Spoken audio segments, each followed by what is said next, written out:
guys have Minnesota sports flowing in their veins. Mackie and Judd on SKOR North and SKORNorth.com. He is Darren Doogie Wolfson from the 5 Eyewitness News Sports Department. I'm here. There he is. Got his Happy iced Tuesday. coffee. Glad I remember what day it is. Cheers to you guys. So, Dukes, yeah, we'll get into some Timberwolves stuff here. I think if you're looking for Timberwolves therapy and or fear-mongering, there's plenty of stuff across the SKOR North network of podcasts. By the time people consume this, there's probably 2 different Flagrant Howls episodes out. We're gonna get into just throughout the week, long term, if they do lose this series. So we'll get into some of that with you, Doogie. But I have a JJ McCarthy question for you. With the Vikings starting OTAs, after we shout out the Meadows at Mystic decks, it's golf season. It is, I don't know, looks like a nice day to tee off today. Anyways, A JJ McCarthy track, no doubt. That's right. That's right. Go to golfthemeadows.com. JJ was hitting putts for his team a few months ago at that PA event. Show me how to do that, JJ. Actually, I have a scramble I got to be involved in 3 weeks, and God knows that I'm going to need all the help I can get because I'm always the first guy to have to putt in that situation. So you know what? Why don't you go putt at the Meadows at Mystic Lake? They got a great little green there that you can get in some putts in. I should be there as well. Golfthemeadows.com to book that next tee time. Go to golfthemeadows.com to play around a golf at the Meadows at Mystic Lake. So today is day 1 of the organized team activities or spring football practice. If I don't know what genius has got in a room and chose that for a name, Doogie. Be respectful. Be respectful. It's OTAs, National Football League. Show some respect. Right. The media will assemble tomorrow, so you guys will get to watch practice tomorrow. Today is just behind closed doors outside. But have you heard anything at all negative about JJ McCarthy in the last year and a half? And I don't ask to be like a fearmonger or anything. I just feel like that dude was drafted, well, I'll call it 13 months ago. And in my interactions with him and Judd's and just everything we've heard behind the scenes, outside of the injury, literally everything everyone has said about him since he was drafted is positive. And I'm wondering, is there anything that, hey, he doesn't show up on Tuesdays? Well, we know he does. He doesn't put in the film study because he plays Xbox all the time like Kyler Murray. Nope. He's already approaching defensive teammates a day after he tore his meniscus about how can I study your side of the ball and get better? What's the worst thing we can say about JJ McCarthy right now, 13 months in? I'm not sure there is anything, Phil. No. I mean, to answer your question, the answer is no, I have not.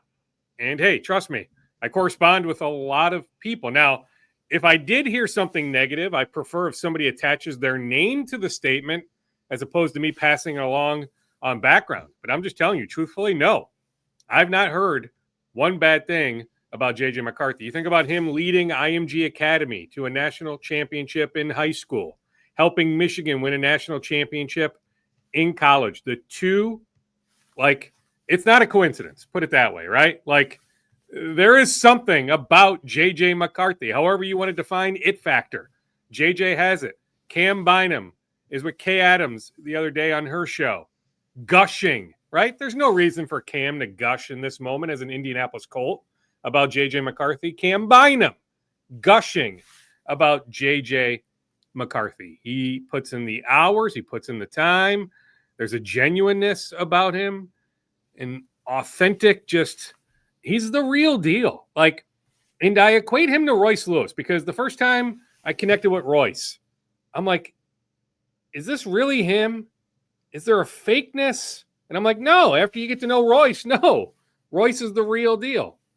JJ is the same way. Now, that doesn't mean he's going to have a Sam Darnold-esque year this year, be top 10 in MVP voting this year. I presume there's going to be some hurdles. There inevitably typically is with a rookie quarterback. That's what he is. He's still a rookie. So I get it.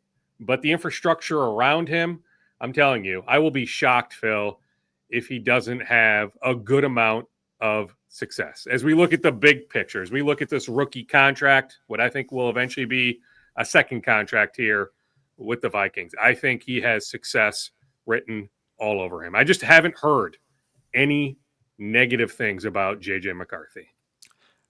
Speaking of that, what do your sources tell you, Dukes, about Sam Howell and the confidence there? I think that this is an interesting storyline because, I mean, at this point in time, McCarthy is the starter, and it looks like the confidence in him is huge.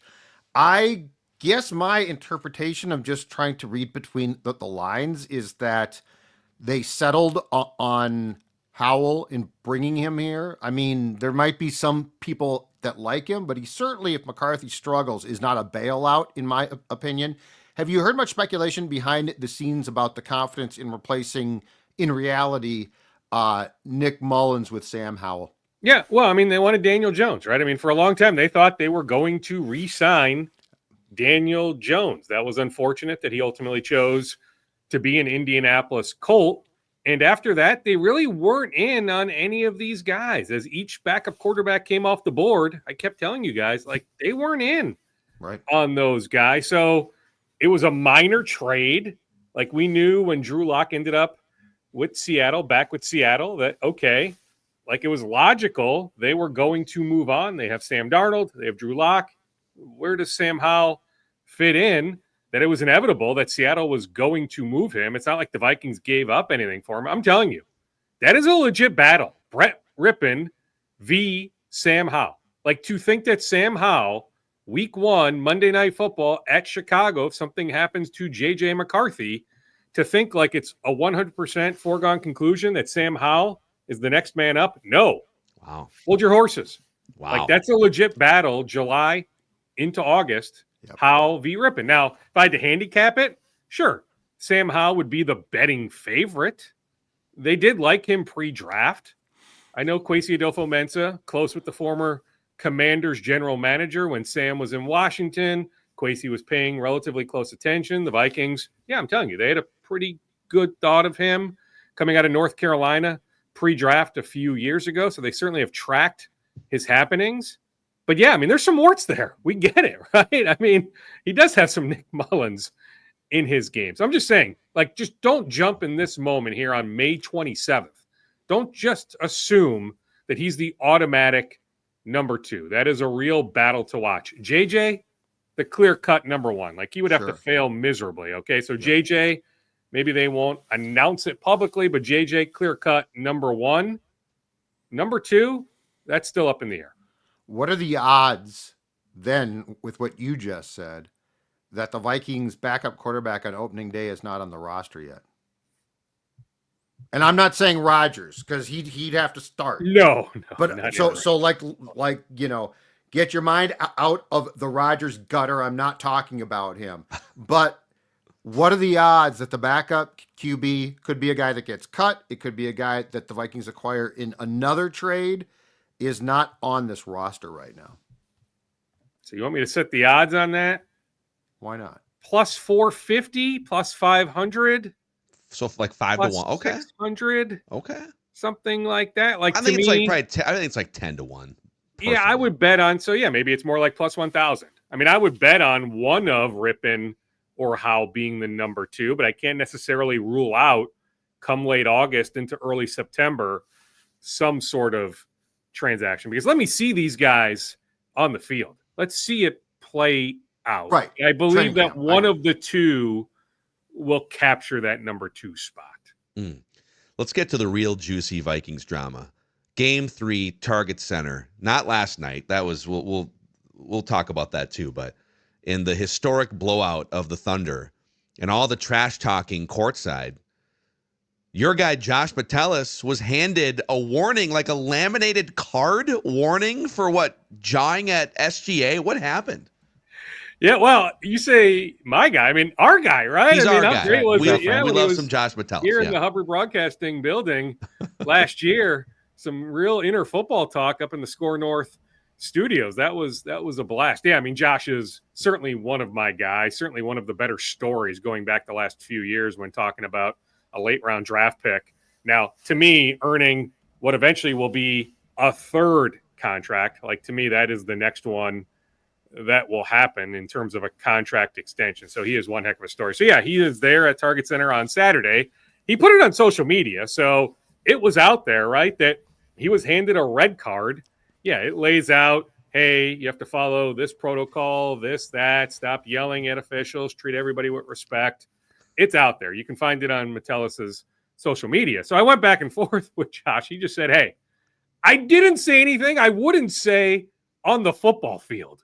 LOL, right? So I mean, that was his point. So, hey, like, envision all the trash talking, all the dialogue, everything you would hear on a football field if we had access to full microphones. We don't. So there's a lot of times we see guys jawing, but we have no idea what they are saying. So Josh just said, hey, I promise I didn't say anything that I wouldn't say on the football field. But yeah, just classic that the NBA had to warn Josh Metellus. It would be a weird phenomenon. Like last night, you had Justin Jefferson sitting courtside, Metellus is sitting courtside. I mean, hell, even Pat Beverly, who's an active player, right? Still unretired, kind of active player. He's sort of, he's still better podcaster. Sure. I think he's kind of reached that state. But these are like highly competitive professional athletes, and I feel like those guys should be allowed a different level of fan trash talk. You know, like if it's like me and Judd sitting courtside, okay, these guys like that. Those guys maybe reach their 6th grade B team T-shirt under a Jersey basketball team. They can't say the same things that like Josh Metellus gets to say to SGA. We should give those guys a little leeway courtside. All right, well, fair, but let's go back to the crew on Saturday. So that was who? Scott Foster and company. Was that the game? And Tony Brothers, crew? right? Tony Brothers. Okay, yeah. What are the chances that Scott Foster and Tony Brothers have any bleeping clue who Josh Metellus is?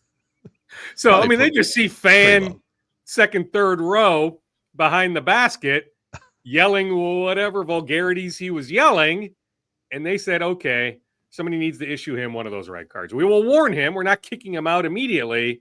We will extend the warning, but if it happens again, then he's out.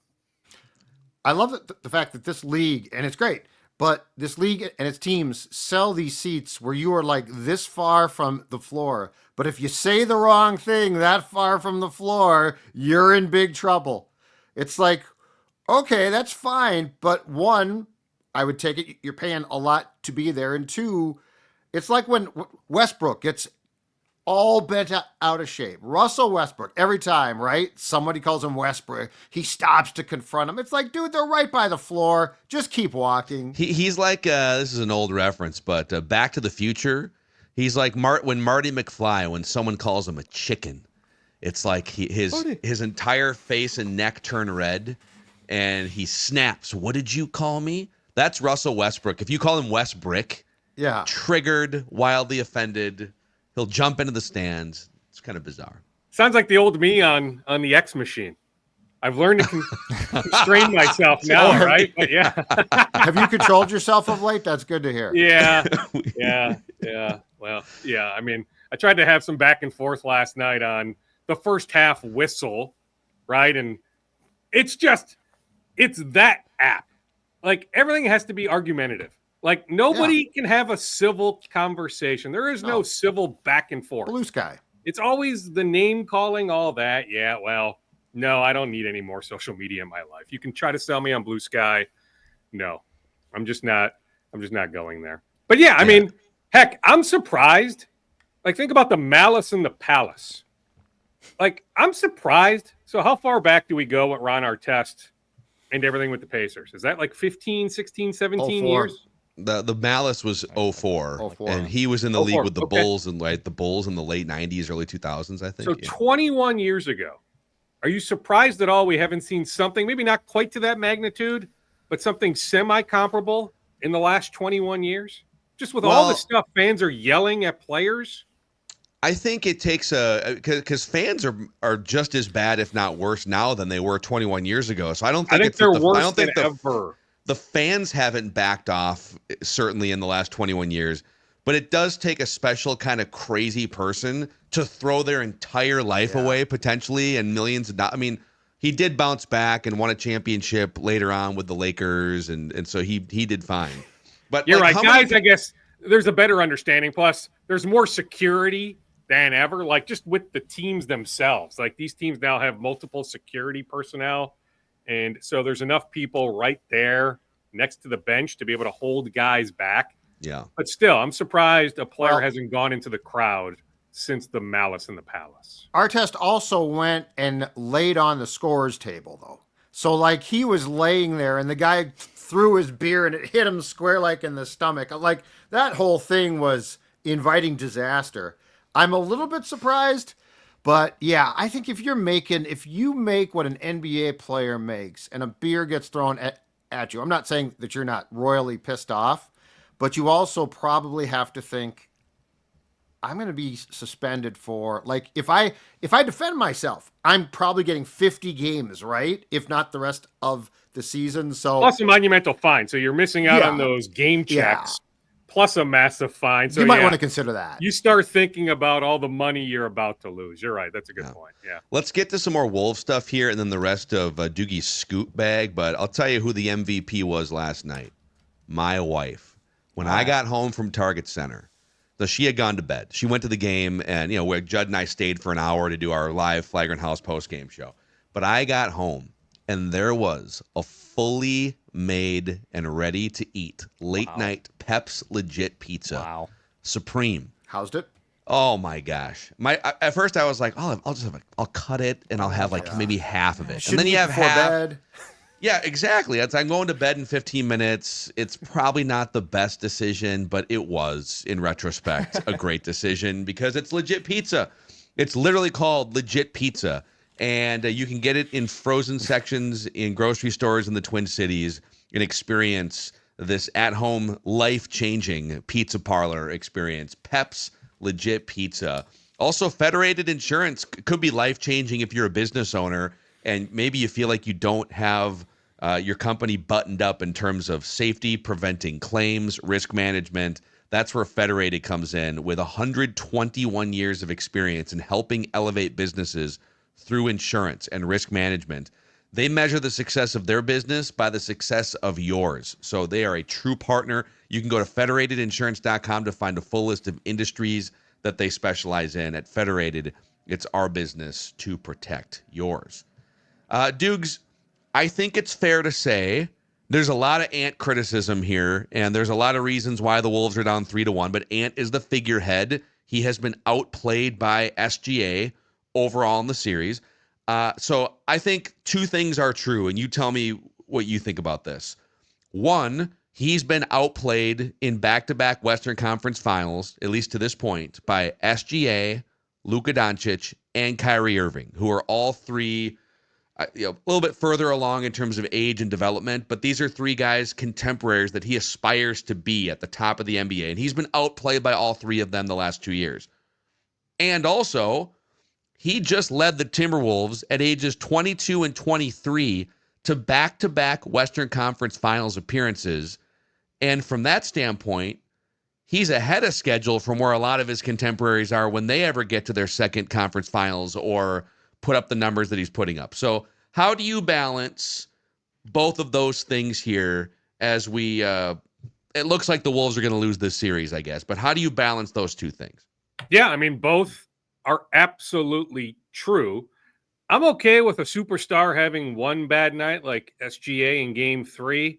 It's unfortunate for Ant, games 1 and now 4. Now, last night, I'd rip Julius Randle well before Anthony Edwards. I do think there was some truth to what Ant told us late last night post-game about not forcing things, just opportunities to shoot the ball, not necessarily there. Now, I did think early on, like first quarter, he doesn't take his first shot until, 35 seconds left, that and one. I thought there were some shot opportunities in the first 8-9 minutes that he passed up. The 5 turnovers certainly stick out, but yeah, 23 years old, you still feel pretty darn good that with Ant in a Wolves uniform over the next 4 to 5 years, that the Wolves are going to go to an NBA Finals, that they are going to eventually win the West. But yes, we can certainly criticize, nitpick, whatever you want.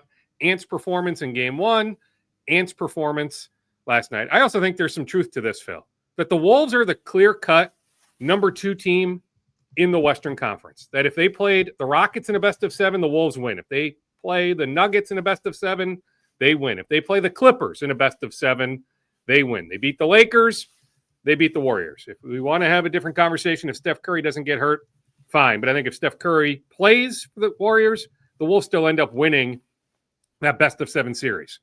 But this is also true, I believe. If the Wolves play the Thunder 5 times in a best of 7, the Thunder win all 5 times. If the Wolves play the Thunder 10 times in a best of 7, I think it's 9 or perhaps even 10 that OKC wins. That the Wolves are about to lose to the eventual NBA champion. In 2004, they lose to the Lakers. The Lakers did not win the championship. Last year, they lose to the Mavericks. The Mavericks did not win the championship. I think in this case, the Wolves are about to lose to the eventual NBA champion.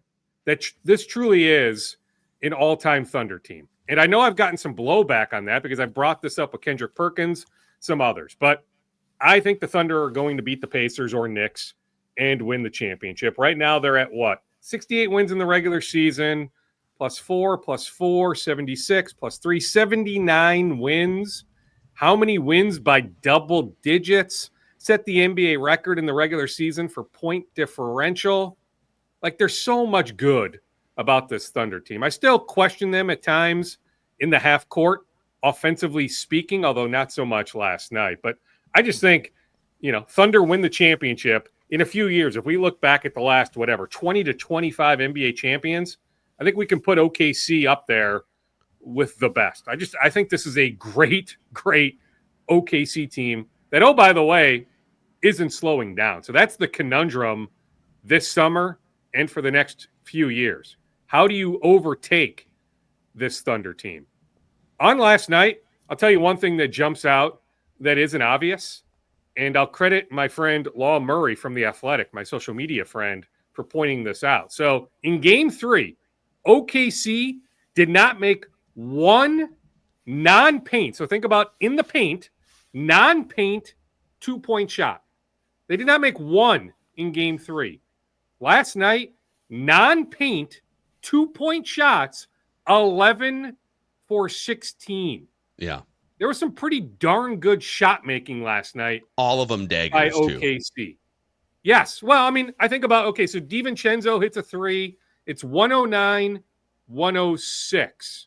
The Wolves then get a stop. Was it an offensive foul on Alex Caruso, I believe? I don't have the play-by-play in front of me. Ant had a clean look. I'm just thinking, if that goes in to tie the game with 4.5 minutes left, if that ties the game at 109, perhaps we're having a different conversation. I still want some clarification on when SGA went to the ground, why that wasn't a double dribble. He kicks it out to Jalen Williams. Williams makes the 3. It went from 113-109 to 116-109 with 3.5 minutes left. I guess I need some clarification, although driving in this morning, listening to NBA Satellite Radio, Frank Isola, who does a great job, said he reached out to a former NBA official. Didn't say the name, but texted with a former NBA official who, I don't need to get into all the minutia, but this NBA official said that was not a double dribble. That was a legal play when Shea went to the ground, rolled it out to Jalen. Jalen hits the 3. Just how many times, though, Phil, last night did the Wolves score? Then that next possession, OKC scored. It happened so often. To give up 128 points when we consider this Wolves team really, really good defensively, that's the punch in the gut. But bigger picture, it's how do you solve the Thunder conundrum? Because the Thunder are not going away. Dukes, on the potential that the series does come to an end in 5 or 6, if things don't change, how much could this series, do you think, impact Tim Connelly's decisions on Naz and on Julius? And do you think the odds become better if Julius does not improve, that he opts in? Because I was convinced for about 2 months there that he was going to opt out and might stay here. But how much do you think with those two guys struggling, this series might change their futures a little bit? So, Jed, I'll get to those two guys in a second. I am going to miss Nickeil Alexander-Walker. I've been saying for months. Last night was a reminder. Just the way he articulates thoughts, too. I love speaking with Nickeil Alexander-Walker, but he was so good last night. He has earned a 4-year full mid-level this summer. To me, it's going to happen elsewhere, so I am going to miss Naw a ton. On Naz, on Julius. I still think Naz is here. They know they need to pay him north of $30 million a year. I see Naz re-signing with the Wolves, exercising the player option, so opting out, hitting the market, then the Wolves re-signing Naz Reid. On Julius Randle, he has the player option. Okay, so who has cap space this summer? The Nets? The Pistons have a pathway to create more. The Pistons, I think, like Naz Reid. I'm not sure the Pistons are big Julius Randle fans, and I just haven't heard Brooklyn Nets Julius Randle steam. So would it make more sense for Julius to opt in, exercise the player option, be back with the Wolves in a contract year, then reevaluate his situation summer of 2026? So then if Julius is an expiring contract, if you're Tim Connolly, what does that trade market look like? The Wolves still need, to me, another, I don't know if it's a point guard, but somebody from the wing that can create off the dribble.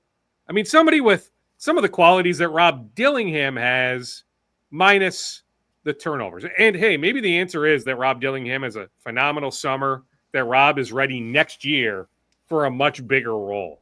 But I still think the Wolves need somebody like that more immediately when thinking about next season. So does Julius help you acquire whoever that is? You have pick 17. You have the first pick of the second round. What is that, pick 32 or 33, that Utah second round pick?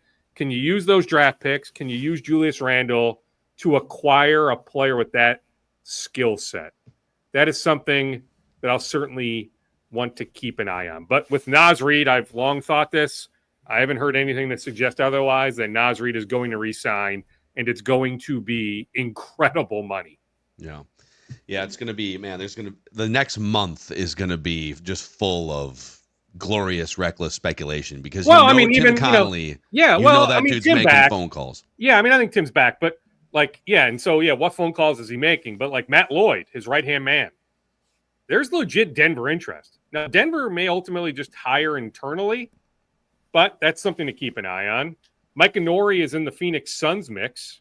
So is my guy Sean Sweeney. Chris Quinn, who's a really, really capable assistant for Eric Spoelstra with Miami, is also squarely in that mix. But, does Micah ultimately win out? Right now, I think Sean or Chris maybe has a slightly better chance, but Micah is in that mix. So you think about his future. So, yeah, we know after the Cat trade on the eve of training camp last year, anything is possible. We know that they were in on Kevin Durant. What does Phoenix do with KD? I don't know if KD solves a ton for the Wolves, but I will tell you, if KD came here, I do think when we're discussing Ant, I think KD could help Ant get to that next level. So that's first team All-NBA. It's not having 2 bad games in the West Finals. It's not being outplayed by 1 year Luka and Kyrie the next year, Shai Gilgeous-Alexander. That KD here could elevate Ant to legit MVP territory.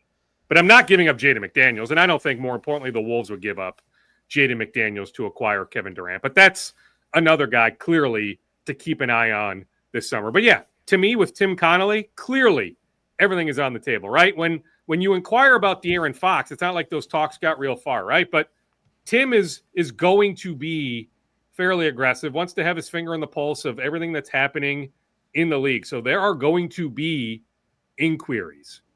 What does the action look like? Let's see how it plays out. But yeah, to me, a lot is on the table this summer. It would have the Durant thing. There's a million ways you could finagle it. I'm with you. I do not give up Jaden McDaniels. I think there might be a path to a Naz Reid sign-in trade with Phoenix, because I don't think you bring in Durant and bring back Naz Reid for second apron reasons. Mm-hmm. You got to find some money and value but also Phoenix is looking to shed like $14 or $20 million to get under the second apron.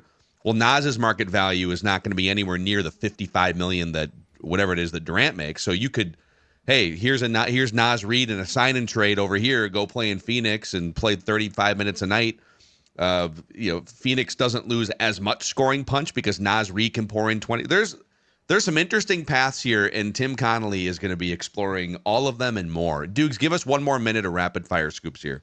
Sure. So, Declan, you might have a little bit more information, but what I was told on Matt Wallner is the next test he needs to pass is back-to-back games in the field. So he's close, but not quite ready to be in the Twins lineup tonight in Tampa. Byron Buxton continues to progress, so the Twins are close to having just about their full lineup. Sure, Luke Keeschel would be nice, and he's still many weeks away, but getting Wallner and Buxton back would be pretty nice. 29 and 24, I know they've lost 2 consecutive, but we're about at the 1/3 mark of the season. The Twins have, the 3rd best run differential in the American League, so to me, there's enough to celebrate about the Twins, but on the immediate front, Wallner, Buxton, pretty darn close. Let's go. Darren Doogie Wolfson. There he is, folks. Kayla McBride had a good practice on Monday with the Lynx. They host Seattle tonight, so certainly possible that Kayla makes her season debut this evening. And congrats to the Frost, our good buddy Joe Anderson, others with the Minnesota Frost.